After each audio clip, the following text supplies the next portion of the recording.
বরাতে কি কি আমল আছে ভাই?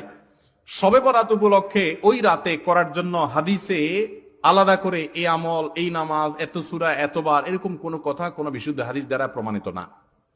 কিন্তু আমরা অনেকে মনে করি শবে বরাতের নামাজ এত রাকাত, প্রথম রাকাতে অমুক সূরা এতবার, দ্বিতীয় রাকাতে তমুক সূরা অতবার, এরকম একটা গদবাদা সিস্টেম আমরা অনেকে বানাই নিছি না?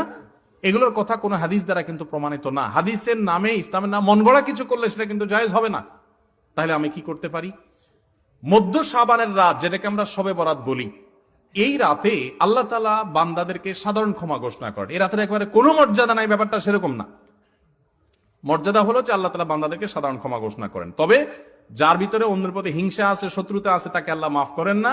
আর যে শিরকে লিপ্ত, আল্লাহ তাকে মাফ করেন না। আপনি মাজারে সিজদা করেন আর শবে বরাতে সারা রাত মসজিদে সিজদা করতেছেন আর কান্নাকাটি করতেছেন, লাভ নাই, কারণ আপনি শিরকে লিপ্ত। শবে বরাতের সাধারণ ক্ষমা বা মধ্য শাবানের রাতের সাধারণ ক্ষমার মধ্যে আপনি পড়বেন না।